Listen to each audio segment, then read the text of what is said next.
Now, staying with that, we're going to stay talking about boxing for a tiny bit, because we will have Eddie Hearn. Even at the end of that statement, actually, that it says we will be making no further comment. They will actually be making a comment in about 10 minutes' time. There is a press conference, or there was meant to be a press conference this afternoon ahead of that fight, obviously taking place, which is now not. But the press conference will still go ahead. We've got a couple of people from talkSPORT there. One of them is Adam Catchell. We heard from him just before the break. And Adam Catchell will be talking to Eddie Hearn, and will be taking a live feed of that press conference. So if you're a big boxing fan and you thought, I'm going to pop out to the shops or whatever, don't. Just hang around till at least 4:30, because then we'll be bringing you that live. Bellew, a couple of questions I have on it. We don't know the answers, and you and I are going to shoot the breeze over it, but I find it very strange that promoters think that they have the right to decide whether a fight goes ahead or not. You've got drug taking bodies coming in to find out whether or not the fighters are clean or not. If one of them comes back and says the fighter's not clean, I don't get how either promoter has or is in any position to make a decision as to whether the fight will go ahead. I'm absolutely stunned that that's a decision they can even make. Exactly, and to be fair, I mean, this morning, you certainly on social media, there was doing a rounds, weren't there, of Eddie Hearn talking about it. I think either last week or a little while ago. I'm not quite sure of the exact date when he was talking, but he was talking about you need these drug kind of enforcers like WADA and VADA in place to protect the fighters. But listen, it's the right call in my opinion. I think it's 100% the right call that the fight goes off, because for one, you've got to protect the other fighter. Say in this regards, Chris Eubank Jr. Spencer Oliver, we had on yesterday talking about how hard it would have been for Eubank to make the weight.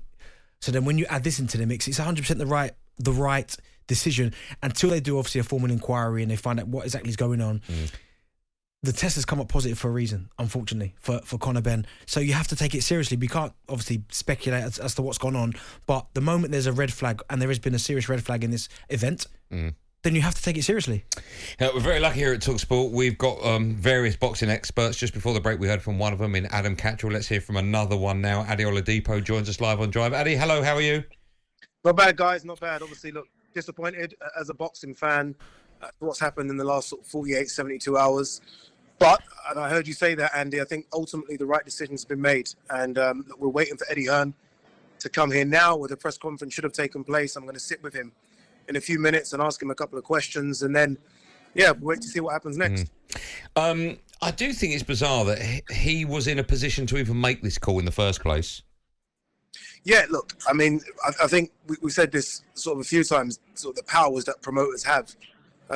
You sometimes would like to think that this is a situation where the British Boxing Board of Control maybe make that decision. They made their decision. I think we all saw the statement from the British Boxing Board of Control, and I think rightly so, the promoters have followed suit on this one. Yes, maybe too late. Maybe we wanted it a lot sooner, but ultimately the right decision has now sort of come. And look, no one really talks about this, but I think the undercard fighters are going to be the ones that are hit the hardest. These are the ones that are not earning millions. You know, some of them are living paycheck to paycheck. They don't have sponsors. They miss out now. They've been training for 3 or 4 months. So there's a lot of them sort of dotted around here at the press conference who are bitterly disappointed, and hopefully somehow they're compensated, whether it be financial or put on other cards. And do you not think that the public should decide whether or not the card still goes ahead? You know, you can either have a full refund or you can go and watch it. No, I don't. I think the sport, look, it's a sport I love, but it's a dangerous sport. And I think that's the undercard, not the main event, the undercard. You know what? It's a strange one. I get what you're saying, because there will be some fans of those undercard fighters. But I think 99% of the people had come to watch Chris Eubank Jr. versus Conor Benn. Okay. And it's a very big arena, 20,000 the O2 Arena holds. There's no point having 500-600 people in there. I think we move on. And I guess the big thing is that DAZN and Matchroom have so many events where they can sprinkle these fighters on other events in the next sort of 3 or 4 months. Ade, I mean, listen, I've not spoke to you since it happened, but what was your initial thoughts? Listen, you know both fighters really well, but when you first heard the news about that Conor Benn, obviously they'd found something in his system, what was your initial thoughts? Surprise and then disappointment. Surprise because, look, I worked on this event. For me, personally, this would have been probably my biggest event, especially over here in this country. You know, and it was almost a privilege to be on the event. So surprised and then bitterly disappointed. Disappointed for Chris Eubank Jr., I think, sold the event so well. I've been lucky enough to have done a few events after the fight was announced with Chris Eubank, and he's been fantastic. And obviously disappointing for everyone else, disappointing for us as fight fans. Like, remove my allegiance to Matchroom of the Zone.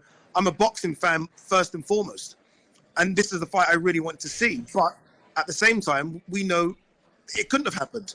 Honestly, it couldn't have happened. If someone fails a drugs test for VADA, I think the best thing is to pause the event, as they've done now, postpone it, and let's find out what's going on. Do you think the fight, when people say a fight's postponed or a football match or whatever, that implies it's going to happen at some stage sooner or later? As a boxing fan now, my view regarding this fight and Conor Benn has completely changed and has changed forever.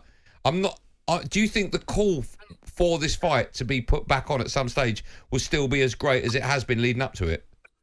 It's a good question, Andy. And I guess the only way to answer is we have to wait and see. I think everyone wanted to see the fight. Whether or not they're going to have the same appetite for it if it's announced in the next sort of 2 or 3 months, I don't know. Has what's happened now tarnished the event? I guess we'll wait and see. But this was supposed to be a big pay-per-view event. You know, the first one for Matchroom of the Zone over here together as a combination, and they were looking forward to it. So I think they are going to try and revisit it. But so much is probably going to change. I mean, is Chris Eubank going to agree to a rehydration clause?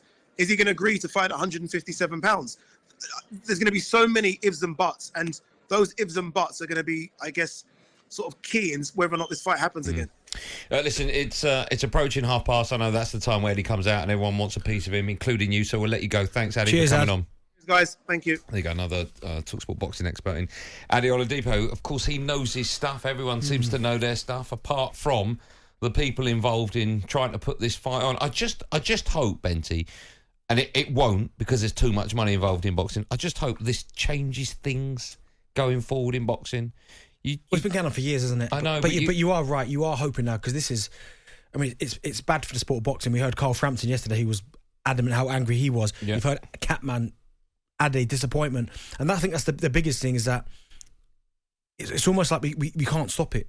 Like we keep hearing stories, and the list of boxers that it's happened to, you start going, come on, at some stage something needs to happen. The thing that's worrying me about the whole thing, that a lot of people have forgotten about, we only know about this, and the fight is only now cancelled because someone went to a newspaper, right? My understanding is that he failed the test in August, right? So the promoters knew beforehand. So a guess could be, right, that had someone not gone to newspapers and broke the story, the fight would be going ahead. Yeah. With people knowing about it. Yes, that's a huge worry. It's disgusting.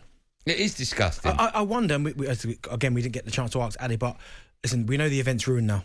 The right decision has been made. Do you want to see that fight if it happens? Because it has been tarnished. If it had been gone on Saturday night, I wouldn't have watched it. What, before we knew the news or after we knew the news? Once we knew what was going on, and then yesterday there was still talking about, I wouldn't have watched it. I agree. But I wonder, for Chris Eubank Jr., who's been training hard, and for obviously the undercard, could they have not brought someone else in to fight him then? To fight Chris Eubank Jr.? Yeah, Junior. He's not done anything wrong. No, I know. It's such a. I mean, I get that, but we've seen it. We have seen that before. Yeah, we have. But then it's got to be a big name. Otherwise, people go, "I've paid that." One bloke phoned up yesterday and said he paid like $2,500 to go to the fight. They would have been. Someone would have liked to have fought Chris Eubank Jr. Maybe. But listen, at the end of the day, the most important thing is that the fight's not on. And I think that's the right decision. I want it from boxing fans, right? I'm going to ask one simple question. I'll ask you first. The question is going to be, if and when this fight gets made, do you want to see it? Because I think it's been tarnished. Me too. Do you care now? Because I will look at Conor Benn and go, really? Is it? Are you? So you're sceptical now, aren't you? Yeah, I remember we said that yesterday about when you watch sport, you want to know that what you're watching in front of your eyes is pure. Yeah. I think every time now and unfortunately for Conor Benn, every time you watch it, there's, regardless of what happens now with the inquiry and moving forward, that is always going to be at the back of your mind, regardless of the outcome. talkSPORT Drive with Andy Goldstein. Monday to Friday afternoon from 4 on AM, on DAB, via the talkSPORT app and on your smart speaker. talkSPORT.